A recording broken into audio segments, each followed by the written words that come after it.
Bienvenidos para otro programa de Future Frame TV. Soy Alice Crosser, su anfitriona para el canal de Desigualdades. Estoy aquí hoy con Arantxa Sánchez. Arantxa es economista por la UNAM, trabaja en la Secretaría de Hacienda y Crédito Público y ahí es la encargada de las finanzas sostenibles. Arantxa, bienvenida al programa. Hola, muchas gracias, Alice. Solo quisiera aclarar que mi participación aquí es a título personal. Perfecto, muchas gracias, Arantxa.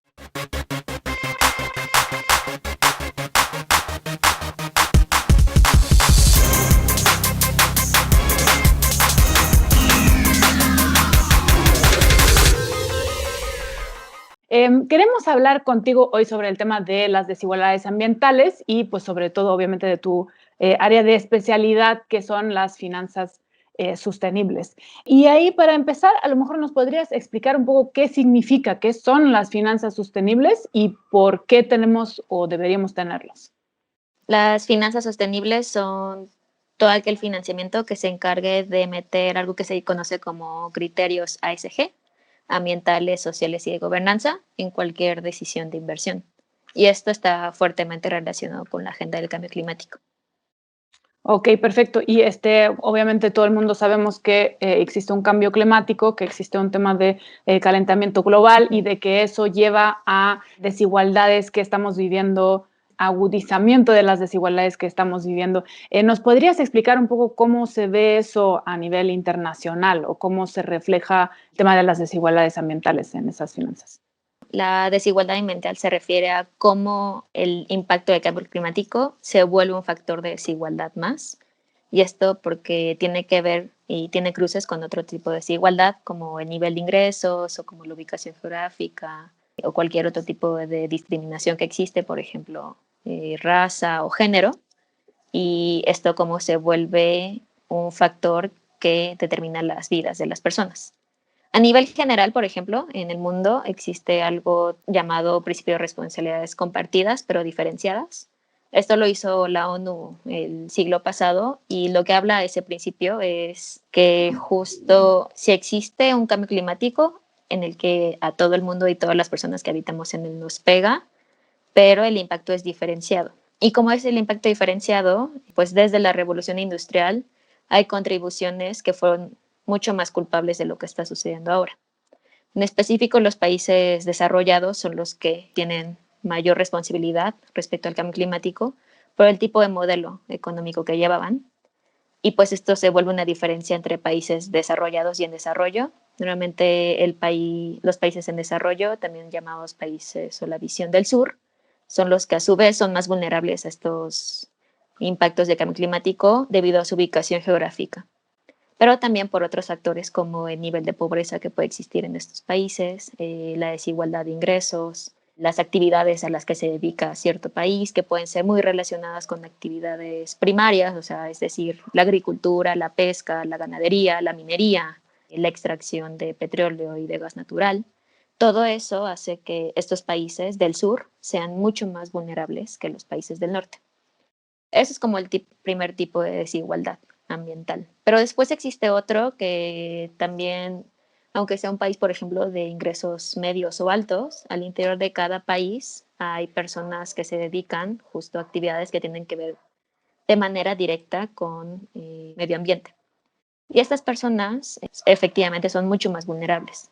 Es decir, por ejemplo, en Estados Unidos podemos ver las personas que se dedican a la agricultura, que ahora están teniendo muchos problemas en la diversidad del suelo y los nutrientes. Y cómo esto está afectando y generando sequías o generando plagas y que a su vez hace que estas personas tengan sus ingresos de manera inestable y que eso afecta a un nivel macroeconómico a nivel país sobre cómo conseguir alimentos o la disponibilidad de agua potable. Esos son como los dos tipos de desigualdad ambiental, entre países en desarrollo y desarrollados, y al interior de un país entre personas de bajos ingresos y personas de altos ingresos. Y ahí, ¿cómo entrarían entonces las finanzas sostenibles? Que obviamente pues son financiamientos en este caso del gobierno, ¿no? O del Estado. ¿Cómo Sí. podrían entrar para alivianar esta situación o para afectarla positivamente? Pues, o sea, como una vez que se tuvo todo este diagnóstico de quienes habían contribuido más a los impactos del cambio climático, Lo que se hizo fue como este famosísimo Acuerdo de París, del que Estados Unidos había salido de hecho un rato, China también, y luego ahora están como de política internacional con la elección del recién presidente. ¿Nos puedes Puede, recordar, sí. perdón, nos puedes recordar rapidísimo qué es el Acuerdo de París? El Acuerdo de París lo que hace es reunir a todos los países que pertenecen a la ONU y fijar metas para disminuir algo que se conoce como efectos de gases invernadero. Estos efectos de gases invernadero lo que hacen es que no permiten que el calor se disipe fuera de la Tierra. Esto tiene mucho que ver con el sector energético, con el transporte y con el sector construcción. A nivel mundial, y en cada país lo que hizo fue comprometerse a través de algo que se llama contribuciones nacionalmente determinadas, a cuál iba a ser su porcentaje en 10 años de variación. Ese mismo Acuerdo de París luego viene acompañado por algo también como super trending que se llama Agenda 2030, que seguro todo el mundo ha visto estos objetivos de desarrollo sustentable, que son 17. Entonces, estos se complementan las contribuciones nacionalmente determinadas y los 17 objetivos de desarrollo sostenible. El problema es que muchas veces con muchos tratados lo que se puede hacer es decir ciertas metas, pero puede pasar la cantidad de años determinada de no haber llegado a esas metas. Lo que sucede aquí es que muchos organismos financieros internacionales, como el Banco Mundial o el Fondo Monetario, el Banco Interamericano de Desarrollo, el Banco Africano de Desarrollo, todos esos, la Agencia Francesa de Desarrollo también, empiezan a dar financiamiento a cada país de acuerdo a sus metas. Esto para que a lo largo de 10 años, cuando lleguemos al 2030, hayamos cumplido con ese escenario en el que solo aumentamos, en el peor de los casos, 1.5 la temperatura de la Tierra. Que esto a su vez sí va a tener muchos efectos en la vida de todas las personas y animales y plantas que estemos habitando este planeta, pero ese va a ser el escenario con muchos menos daños que los otros. Ok, perfecto. Y entonces ahí ese acuerdo que se hizo, pues designa ciertas cantidades de financiamiento hacia programas ambientales, o cómo nos imaginamos ahí el efecto práctico de las finanzas. No solo es el factor climático, sino también la Agenda 2030 es mucho más ambiciosa. Entonces, también tiene como una parte social, incluyendo la parte de género, pero también tiene una parte de crecimiento económico y de involucración del sector privado. Entonces, a través de esto, que es el financiamiento sostenible, lo que hacen los diferentes organismos, junto con la banca privada dentro de cada país o a nivel internacional, es que crean dos cosas, como una agenda internacional financiera. Por ejemplo, ahora el Banco de México, la Secretaría de Hacienda, la Comisión Nacional Bancaria de Valores, la Asociación de Bancos de México, que son como el sector financiero, a su vez han creado espacios donde se comprometen a ayudar a estas dos agendas, a la del cambio climático y a la Agenda 2030. Entonces, por ejemplo, el Banco de México pertenece a una red central de bancos centrales que es sobre financiamiento verde. Entonces, ahí lo que hacen es empezar a crear políticas públicas que puedan seguir todos los países dependiendo de su nivel de ingresos, dependiendo de su perfil de deuda, de su tasa de inflación, de la tasa de interés, a generar políticas específicas para estas dos agendas. También la Secretaría de Hacienda pertenece a una coalición de ministros que se inauguró el año pasado y que tiene 6 principios básicos, ¿no? Entonces, como que constantemente hay retroalimentación de todos los países que pertenecen para elaborar políticas, por ejemplo, de subsidios o eliminación de subsidios a los combustibles fósiles, para mejorar la agricultura, para también tener taxonomías diferentes dentro del sector financiero, es como muchas otras cosas. La Comisión Nacional Bancaria de Valores, a su vez, como está encargada de la regulación también de los bancos privados, lo que hace es generar lineamientos que todos estos bancos deben de seguir. Es decir, no sé, a lo mejor Banorte, BBVA, Banamex, Citi, lo que hacen es dar cierto porcentaje de su inversión a proyectos que se encarguen ya sea de atacar problemas ambientales o la inclusión financiera de las mujeres o mejorar la transparencia que hay del uso de los recursos, que eso es gobernanza y así. Y por otra parte también hay como una fuerte discusión adentro de el mercado de capitales, el cual está conformado también no solo por los bancos privados, sino también por las bolsas de valores sobre cómo pueden redireccionar ese dinero, proyectos que ataquen estas dos agendas, y lo que hacen es generar instrumentos financieros, puedan como redireccionar ese flujo de dinero y pues eso, como que en conjunto crean una agenda internacional completa, que ya no solo está la parte ambiental, sino también está el sector financiero financiando esos objetivos. Sí, pues ahí nos quedamos con esa idea de que obviamente hay que atacar este problema desde varios frentes, ¿no? Que es un problema integral y multidimensional, digamos, y por lo tanto necesitamos también que entre el sector financiero y todos los demás pues medidas que podemos tomar, ¿no? Yéndonos un poco del caso internacional al contexto mexicano, ¿cómo es la situación aquí? ¿Tenemos suficiente financiamiento sostenible? ¿Cómo se usa? ¿Necesitaríamos más o diferentes o estamos perfectamente bien? ¿O cuál es la situación ahí? Desde hace casi 10 años, 15 años, existe un fondo multilateral que se llama Fondo Verde para el Clima, GCF en inglés, y este ha promovido varios proyectos ambientales específicos. Uno de ellos, por ejemplo, es el Fondo de Conservación de la Biodiversidad Mexicana, que ya lleva pues esos 15 años de existencia.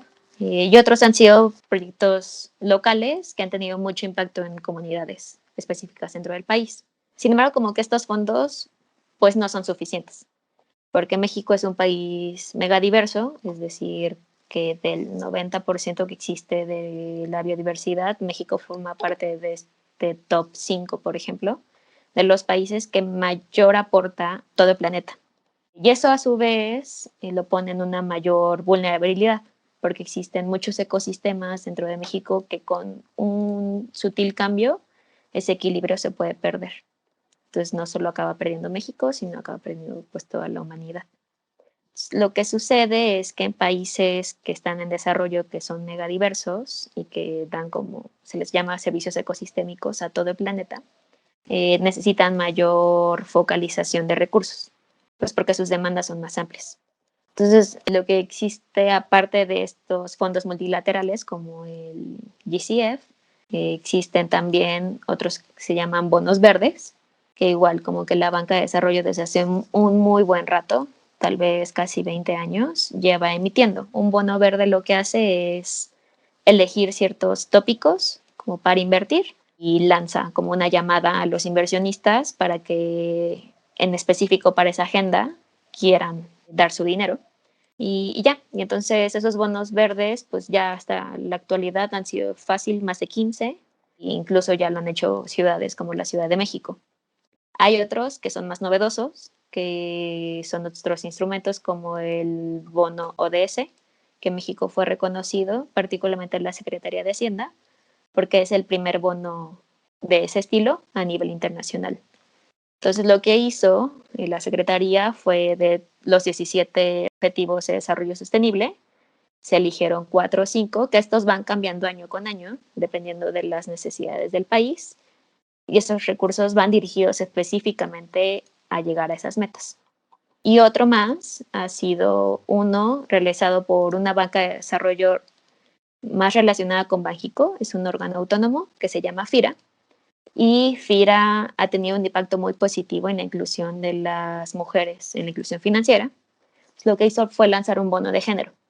Y ese bono de género, todos los recursos van a ser utilizados para dar mayores créditos a las mujeres en las actividades agropecuarias. Que eso a su vez tiene como muchas otras pues, vertientes y efectos que tanto aprovechan un tema muy preocupante como es que las mujeres no acceden y por lo tanto no tienen autonomía mediante este tipo de recursos, como los créditos, pero también se atiende un problema de seguridad alimentaria, porque muchas de estas mujeres están dedicadas al cultivo de especies clave para la alimentación de las y los mexicanos. Esa es como una parte de lo que ha estado sucediendo desde hace unos años para acá. Y recientemente se ha realizado, bueno, se inauguró el Comité de Finanzas Sostenibles. En México es un esquema muy complejo en el que, como hay muchos actores involucrados, se necesita una regulación. Esta regulación, hay un Consejo de Estabilidad Financiera que desde la crisis del 2008-2009 se hizo mucho más importante, tener un espacio donde estos reguladores, que es el Banco de México, la Secretaría de Hacienda y la Comisión Nacional Bancaria de Valores, se reúnen para múltiples tópicos. A partir del COVID-19 y su relación con el cambio climático, porque pues, el COVID se dio en parte por la pérdida de biodiversidad y por la pérdida de hábitat de estos murciélagos, y entonces entraron en contacto con los seres humanos y eso ocasiona algo que se conoce como zoonosis, que es la transmisión de enfermedades. Y pues en todo lo que lleva de este año 2020, el sector financiero se dio cuenta de que si no apoyan también a esta agenda de cambio climático y de Agenda 2030, sus negocios también salen pues repercutidos de manera muy negativa. Entonces lo que hicieron fue crear este comité que se llama Comité de Finanzas Sostenibles, que está como el consejo, entonces el comité es uno de sus grupos de trabajo, y este comité sesionó hace 2 semanas y tiene una agenda de trabajo con 4 tópicos. El primero es muchos países, en la mayoría del mundo, lo que tienen es una taxonomía que se le conoce sostenible.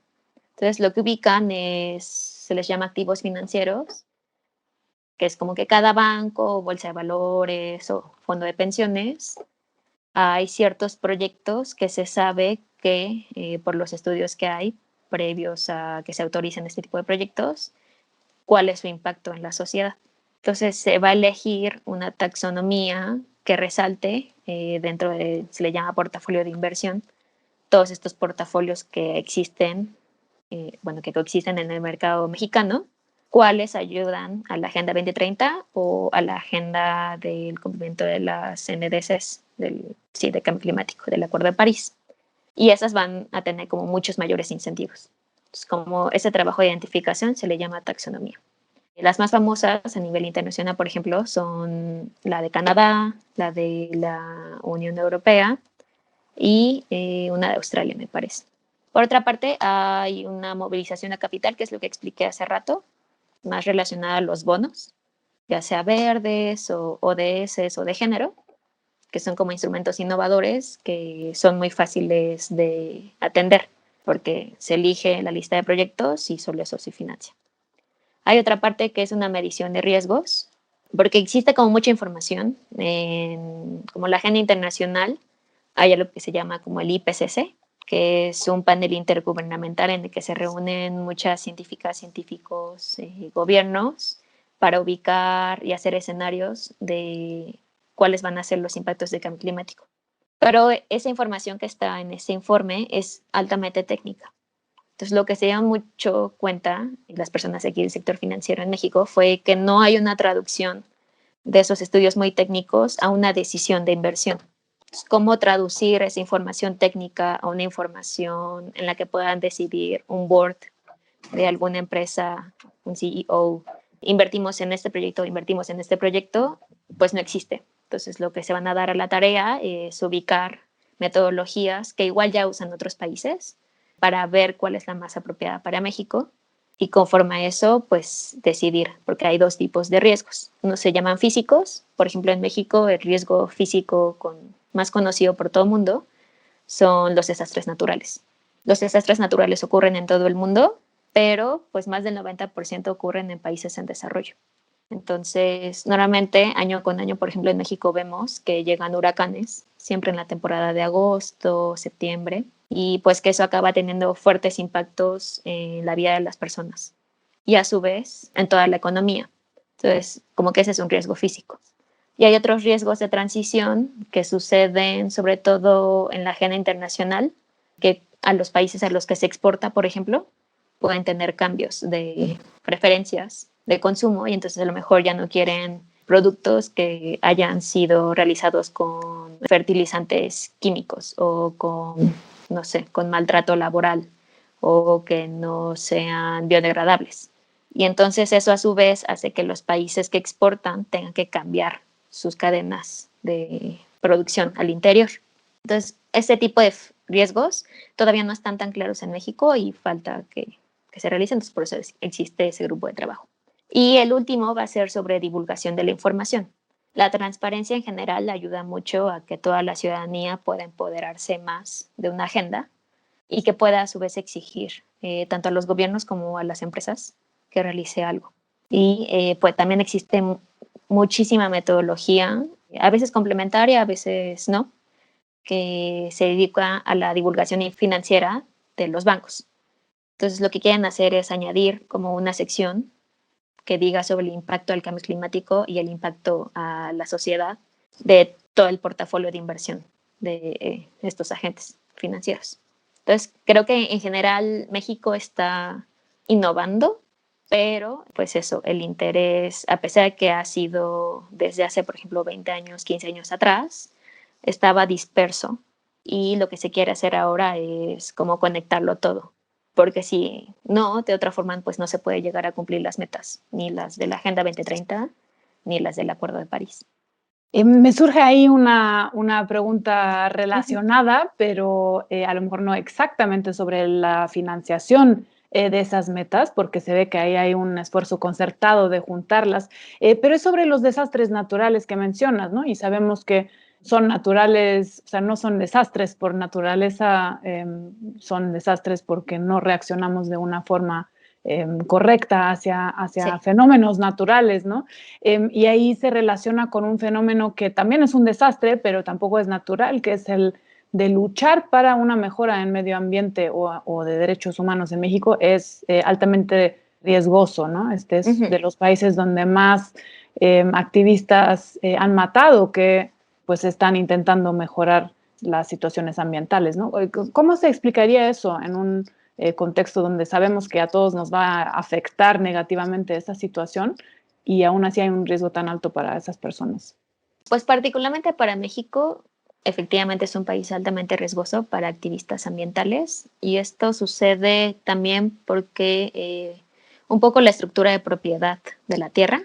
Muchos se les llama ejidos comunales, entonces es una propiedad comunitaria, que eso rompe con muchas estructuras de mercado como el sector financiero, por ejemplo, que el sector financiero está muy acostumbrado a la propiedad privada y a la propiedad, pues eso, que pertenezca a una sola empresa o que pertenezca a una sola persona. Entonces, esto aunado a que pues esa propiedad ejidataria comunitaria viene acompañada de que muchas de estas personas son de comunidades originarias, de comunidades indígenas. Entonces, es un doble reto, una parte la gestión diferenciada por el tipo de propiedad que existe de pues esos recursos y por otra parte hay un tema cultural que también se trata de imponer en países pues que tienen tanta diversidad cultural como México.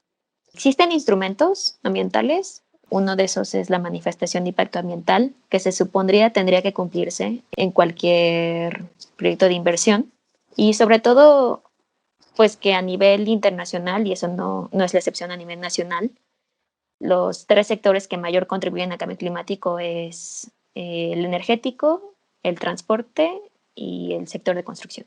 Estos tres sectores también tienen la dinámica de funcionar con grandes proyectos de infraestructura.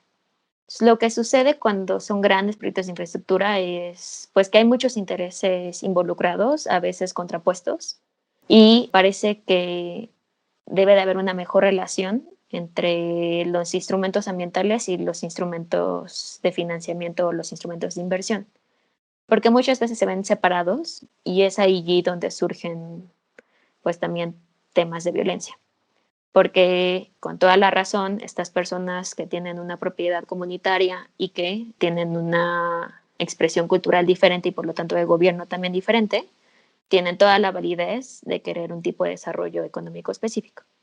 Y por otra parte está el sector financiero, el sector energético, el sector de transporte o de construcción, que tiene una visión diferente. Entonces, tener un buen manejo, una buena gestión de problemas o de posiciones contrapuestas es sumamente necesario.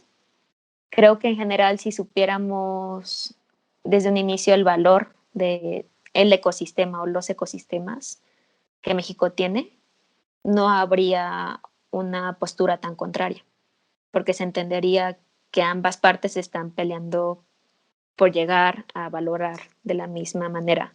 Creo que ese es el primer paso. Pero lo segundo es, pues, tener un fortalecimiento institucional que efectivamente logre que estos instrumentos ambientales, como la manifestación de impacto ambiental en México, sean pues validadas y respetadas por todo el sector involucrado. Y eso en acompañamiento de que estos derechos humanos se tienen que hacer valer, sean de comunidades originarias o no, y sean de recursos naturales o no. O sea, que ese sea un piso mínimo. Pero sí, en general siento que esas son las dos problemáticas. Una es la gestión de la propiedad de la tierra o de bienes comunes y otro, pues, las diferentes formas culturales y de gobierno que existen dentro de un país como México. A ti, en lo personal, ¿qué te hizo interesarte en esos temas? Pues a mí me gusta mucho ir a parques nacionales y como hacer pues senderismo y acampar y eso. Y desde chica, no sé, me gusta. Tenía enfrente del parque, el, pues como toda la zona que está cerca del bosque de Chapultepec. Entonces para mí siempre ha sido muy bonito saber que eso existe. Y pues también siento que es un tema generacional. El cambio climático tal vez no haya sido tan importante para otras generaciones, pero pues si yo me pongo a pensar en los escenarios que leo del IPCC y que yo voy a seguir viva en ese entonces y saber que cada vez hay un aumento poblacional y cada vez hay menos recursos disponibles y cada vez ver con mayor intensidad pues desastres naturales que ocurren en el país, también porque tengo familia en otros estados, en zonas costeras, y era un tema normal que me contaran que tenían que quedarse encerradas o encerrados en sus casas por estos desastres naturales. Pues eso creo que me hizo interesarme y pues también series como la de Black Mirror y eso que veía, hay un capítulo, no me acuerdo, creo que es en la primera temporada, que sale que hay abejas que las crean ficticiamente. Yo decía como, pues, ¿para qué creas crear abejas? Pero es que las abejas son una especie clave, porque las abejas polinizan todo el mundo y lo que hacen es, a su vez, permitir es que esa polinización genere el crecimiento de plantas y de flores y de frutos, que de otra manera no sería posible, al igual que con pájaros. Y entonces como que me puse a pensar que en realidad estaba viviendo en un mundo bastante complejo y que creo que si no hacemos algo ahora, probablemente ni nosotros mismos y nosotras mismas vayamos a poder vivir mucho tiempo en este planeta. Y cuando te das cuenta que es una decisión de vida o muerte, pues creo que eso hace que te interese mucho saber que estás dando todo de ti para no solo asegurar tu vida, sino de las personas a tu alrededor. Aranza, muchas gracias. Antes de dar esta entrevista, me gustaría ver si hay algunos países o algunos ejemplos que podrían guiar o que serían útiles para un caso como el de México, ya sea otros Sí, países o otros momentos. pues Costa Rica lo ha estado haciendo bien. Costa Rica también es un país megadiverso, también latinoamericano y también en vías de desarrollo. Y pues eso, a pesar de que Costa Rica es mucho más pequeño, a lo mejor sería como una fracción solo de la cantidad de población y de territorio que tiene México, lo que ha hecho Costa Rica es una alineación de todas sus actividades para que coadyuven a que se lleguen a esas metas del Acuerdo de París o también las de la Agenda 2030. Otro caso que es parecido al de México y que en algunas cosas ha estado mejor que México en su realización es Colombia. Pues Colombia también tiene un problema de narcotráfico, por ejemplo. Colombia también tiene un tema de megadiversidad, no solo biológica, sino también cultural. Y pues eso, Colombia también ha realizado esfuerzos distintos para tanto en el Ministerio de Economía como en el Ministerio de Finanzas, que serían los similares a la Secretaría de Economía y Secretaría de Hacienda en México, alinear toda la política pública. Esto pasa por pues, revisar cada programa que existe en el presupuesto y modificarlo para que atienda a las prioridades nacionales. Y otro caso más es Chile. Chile también comparte con México. Hay todos estos foros internacionales, lo que hacen es tener puestos de tomas de decisión. Normalmente suelen ser como que haya representantes de países desarrollados y países en desarrollo. Y Chile y México van muy de la mano en este fondo que les platicaba hace rato, el Fondo Verde para el Clima, pero también en la coalición de ministros para la acción climática, o también en la Alianza del Pacífico. Entonces sí, yo creo que esos tres, Costa Rica, Colombia y Chile, son los ejemplos con los que en general también actualmente se coordinan muchas cosas a nivel internacional. ¿Algún programa que nos podrías dar como ejemplo o algo que hayan hecho ellos que ha funcionado muy bien? Sí, pues Costa Rica, por ejemplo, se enfocó mucho en el turismo. Uh-huh. Entonces, el turismo tiene esta base reputacional, que en México también se está intentando, sobre todo me parece que en Tulum, como turismo ecológico. Entonces, de Costa Rica sería ese, como el programa que tienen de turismo ecológico. En Colombia es más cercano la gestión de bienes comunes. Y entonces en zonas que había altos conflictos, que también son zonas, por ejemplo, como en Michoacán, el similar en Michoacán, que el similar allá es una zona costera, había alta presencia del narcotráfico, pero también alta biodiversidad. Entonces, lo que hicieron fue generar políticas de empleo que fueran asociadas no solo al cuidado de la biodiversidad, sino también que se empezaran a hacer de manera productiva agricultura y ganadería. Ahora no recuerdo el nombre, pero de Colombia es eso, como la relación entre narcotráfico, poblaciones desplazadas y generación de empleo para el cuidado de la biodiversidad. Y de Chile, con Chile compartimos muchas más agendas. Tal vez con Chile sería esto, la parte del sector financiero, de cómo alinear a la banca de desarrollo, a la banca privada, al Banco Central, para que cumplan con la agenda climática y con la agenda 2030. Perfecto. ¿Algún mensaje que nos quisieras compartir así de la importancia del tema o algo que no hemos platicado que sería importante para todos escuchar? Sí, pues que no desistan en la lucha. Siento que entre mayor información tenga cada quien, a su vez podemos exigir acciones diferentes. Y no hay cambio chico, lo que sí que debemos de estar coordinadas y coordinados para que verdaderamente lleguemos al menor impacto de cambio climático posible y que justo pandemias como la del COVID-19 no se vuelvan a repetir. Y de que estemos todos para verlo en el futuro, que todavía Sí, existamos, pues, que sobrevivamos esta situación. así es. Sí, sí, sí.